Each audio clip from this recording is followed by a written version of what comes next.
हरे कृष्णा। राधे राधे दोस्तों, कैसे हैं आप सभी लोग। आशा करती हूँ कि आप सारे फ्रेंड्स बहुत ही ज़्यादा अच्छे होंगे। मैं भी बिल्कुल ठीक हूँ और आप सभी मित्रों का मेरे चैनल इंडियन ब्लॉग विद शिखा में बहुत बहुत स्वागत है। सो फ्रेंड्स, आज की इस वीडियो में मैं आप सभी के साथ शेयर करने जा रही हूँ माघ पूर्णिमा की सरल पूजा विधि। सबसे पहले आप सभी मित्रों को माघ पूर्णिमा की हार्दिक शुभकामनाएं।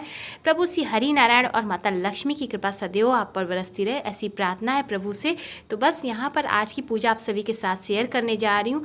माघ पूर्णिमा पे हमें किस प्रकार से पूजा अर्चना करनी है। देखिए, माघ की पूर्णिमा जो होती है बहुत ही महत्वपूर्ण पूर्णिमा मानी जाती है। यह भगवान श्री हरि नारायण की अत्यंत प्रिय पूर्णिमा होती है और अत्यंत प्रिय महीना होता है माघ का।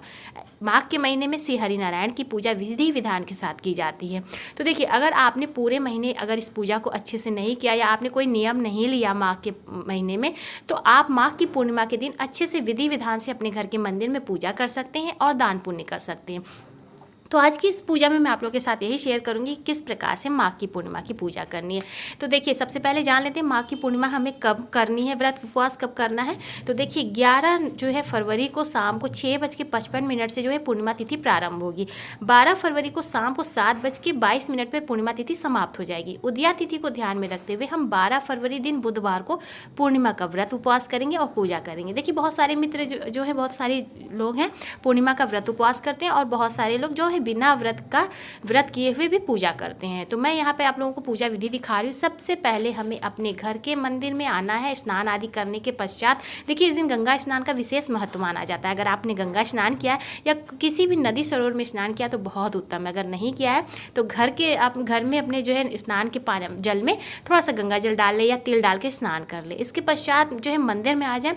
सर्वप्रथम आप सबसे पहले गणेश जी का पूजन करें। देखिए, एक चौकी लगा के भी आप पूजा कर सकते हैं। चौकी बिछा ले, उसमें पीले वस्त्र जो है कपड़े बिछा के सबसे पहले लक्ष्मी नारायण जी को विराजमान करें और उसके बाद जो है गणेश जी की पूजा सर्वप्रथम करें। इसके पश्चात आपको लक्ष्मी नारायण जी के विभिन्न स्वरूप, जैसे कि हम अपने बाल गोपाल लड्डू गोपाल को यहाँ विराजित किए हैं, साथ में देखिए हमारे शालिग्राम जी हैं और लक्ष्मी नारायण जी की मैंने जो है प्रतिमा विराजित की है, तो हम इनका भी सुंदर स्नान कराएंगे। शंख से स्नान कराना अति उत्तम माना जाता है माघ के महीने में। और इसके साथ आप अगर पंचामृत तैयार कर लिए तो अति उत्तम है। देखिए, हम विधि विधान के साथ पूर्णिमा की पूजा करेंगे, क्योंकि अगर हमने पूरे महीने कोई भी नियम नहीं लिया, कोई भी पूजा अगर हमने अच्छे से नहीं की है, तो भगवान श्री नारायण को प्रसन्न करने के लिए, माता लक्ष्मी को प्रसन्न करने के लिए हम इस प्रकार से विधि विधान से उनका सुंदर स्नान श्रृंगार करेंगे और इसका हमें उत्तम फल भी प्राप्त होगा। देखिए, बहुत ही प्रसन्न होते हैं हमारे श्री नारायण अगर पंचामृत से स्नान कराते हैं। तो बस इस तरह से आपको स्नान कराना है, सुंदर सा श्रृंगार करना है और शंख की विशेष पूजा करनी है। इसके बाद आपको मंदिर में दीपक प्रज्वलित करना है, भोग लगाना है और अति उत्तम, जैसे कि मैं पूजा आपको बताती हूँ इसी तरह से आपको पूजा करनी है। देखिए, इस दिन विधि विधान के साथ आपको अपने घर के मंदिर में सभी देवी देवताओं का सुंदर स्नान कराना है। सबसे पहले आप गणेश जी का स्नान करा रहे हैं। बाबा भोलेनाथ की पूजा का विशेष महत्व माना जाता है। साल में पूरी 12 पूर्णिमा पड़ती है, जिसमें से विशेष पूर्णिमा जो है माघ की पूर्णिमा का महत्व माना जाता है। माघ की पूर्णिमा हो गई, कार्तिक पूर्णिमा हो गया, बैसाख पूर्णिमा हो गई, ये सारी पूर्णिमा जो है ना भगवान श्री नारायण और माता लक्ष्मी की अति प्रिय पूर्णिमा मानी जाती है। इसमें जो है माँ भगवती को प्रसन्न करने के लिए हम जो है इस प्रकार से हवन आदि भी करते हैं। तो देखिए, आप जो है माघ पूर्णिमा पे विधि विधान से पूजा अर्चना कर लें अपने घर के मंदिर में।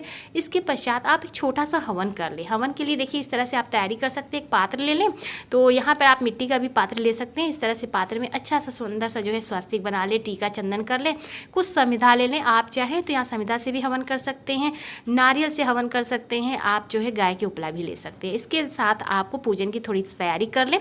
अपने घर में पूजन करने के पश्चात एक हवन जरूर से करें। हवन विशेष तिल से किया जाता है। यहाँ मैं आपको सामग्री दिखा देती हूँ। और हाँ, पूर्णिमा के दिन खीर जरूर से बनाएं। खीर माता लक्ष्मी जी को अति प्रिय है और श्री नारायण जी को, तो आप खीर का भोग जरूर से लगाएं। और देखिए, ये भोग मैं जो है हवन के लिए रखी हूँ। साथ में तिल की बाती जो है, तिल के तेल की बाती का प्रयोग करें और तिल का ही दीपक प्रज्वलित करें। तो देखिए, यहाँ मैंने दीपक तैयार कर लिया। इस तरह से हवन की सामग्री मैंने इकट्ठा कर ली। हवन की सामग्री में देखिए आपको तिल ले लेना है। यहाँ पर मैंने तिल लिया है, थोड़ा सा सकरा ले लिया है और जो है ड्राई फ्रूट्स हैं और इस तरह से शहद है, घी है। 5 चीज़ों से हम हवन सामग्री तैयार करेंगे और कोशिश करें कि आप घर में इस प्रकार से, जैसा कि मैं आपको दिखा दूं, यहाँ पे मैंने जो है तिल से हवन सामग्री तैयार की है। बहुत ही सुंदर और पवित्र हवन सामग्री बनके तैयार होगी, क्योंकि इसका भोग हम जब प्रभु को अर्पित करेंगे तो ये सीधे हमारे प्रभु के पास भोग लगेगा हवन के द्वारा। माघ पूर्णिमा पे हवन करने का विशेष महत्व बताया जाता है। तो इस प्रकार से देखिए, हमने यहाँ पे हवन कर लिया। हवन आप इस प्रकार से करते हैं। सबसे पहले आपको गौरी गणेश जी के नाम से जो है घी से आहुति डालनी है। इसके पश्चात आपको जो है अपने कुल देवी, कुल देवता, ग्राम देवता, मैंने जैसे कि हवन की जो विधि मैंने आपको पहले बताई उस तरह से आप कर सकते हैं। नवग्रह मतलब कि जो हमारे नवग्रह हैं उनके नाम से आहुति दे सकते हैं। सभी देवी देवताओं की आहुति आप दे सकते हैं। इसके पश्चात आपको तिल से आहुति देनी है। आप देखिए यहाँ पर भगवान ओम नमो भगवते वासुदेवाय श्री हरि के नाम से जो है इस तरह से 108 बार आहुति दे सकते हैं, या माँ भगवती के श्री लक्ष्मी जी के जो है आप किसी मंत्र के द्वारा जो है आप आहुति दे सकते हैं। तो इस प्रकार से जो है आपको हवन करना है। हवन करने के पश्चात आप सुंदर दिव्य आरती कर सकते हैं। इसके पश्चात देखिए इस दिन जो है स्नान, दान, जप, तप, पूजा पाठ और हवन इत्यादि का विशेष महत्व बताया जाता है। तो आप इस प्रकार से माघ की पूर्णिमा पे पूजा कर सकते हैं। पूर्णिमा की पूजा मैंने आपको बताई किस तरह से आप अपने घर में सरल विधि से कर सकते हैं। तो देखिए आपको बस इसी तरह से करना है। अपने घर के मंदिर में स्नान कर लीजिए। सबसे पहले आपके घर में गणेश जी विराजित है, आप उनकी पूजा कर ले। बाबा भोलेनाथ अगर आप शिवलिंग विराजित किए तो आप शिवलिंग की पूजा विधि विधान से स्नान आदि करा के उनका अभिषेक करें सुंदर। उसके बाद अपने घर में अगर आपने श्री हरि नारायण के किसी भी स्वरूप को विराजित किया उनका दिव्य पूजन करें, और इसके बाद आप जो है इस तरह से हवन कर सकते हैं। भोग लगाए सुंदर। और यदि आपने व्रत कर रखा है तो आप इस तरह से पूजा पाठ करके फलहार आदि कर सकते हैं, यानी फलहार के द्वारा आप व्रत कर सकते हैं। शाम के समय में देखिए हम जो है चंद्रोदय में मतलब जो हमारे चंद्रदेव उदय होंगे तो हम उनको जो है इस प्रकार से जल से अर्घ देंगे। चंद्रदेव के जल में हम 1 लोटा जल लेंगे, उसमें थोड़ा सा कच्चा दूध आप ले लें, थोड़ा सा टीका चंदन रख लें, पुष्प रख लें और एक मीठा कुछ भी रख लें या खीर बना लें, बहुत अच्छा है। उसके बाद चंद्रदेव को अर्घ देके उनकी पूजा आप कर लें। इसके पश्चात इस तरह से आप अपना व्रत खोल सकते हैं। शाम के समय में आपको पूजा करनी है। तो इस तरह से पूर्णिमा की पूजा की जाती है। इसके बाद सुंदर दिव्य आरती जरूर से अपने ठाकुर जी की करें, या आप अपने इष्ट की जिनकी आप पूजा करते हैं आप उनकी आरती कर सकते हैं। तो आपको माघ पूर्णिमा पर इस तरह से पूजा करनी है। आपको दान क्या करना है, देखिए दान पूर्णिमा पर किस प्रकार से किया जाता है वो भी मैं बता दूँ।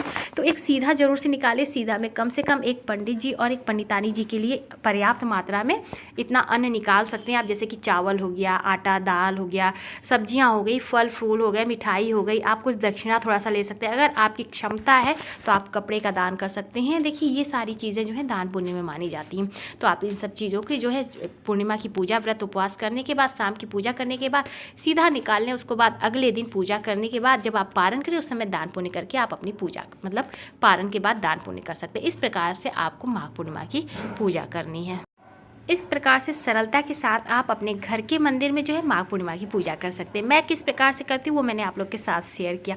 उम्मीद करती हूँ कि आप सभी लोगों को मेरी आज की वीडियो पसंद आई होगी। तो प्लीज़ वीडियो को लाइक कीजिएगा, ज़्यादा से ज़्यादा शेयर कीजिएगा, और चैनल पर मेरे पहली बार आए तो मेरे चैनल को सब्सक्राइब कीजिएगा, इंस्टाग्राम पर फॉलो करिएगा। मैं मिलूँगी आप सभी मित्रों को नए से अच्छे से वीडियो के साथ। तब तक के लिए हरे कृष्णा, राधे राधे, जय श्री राधे।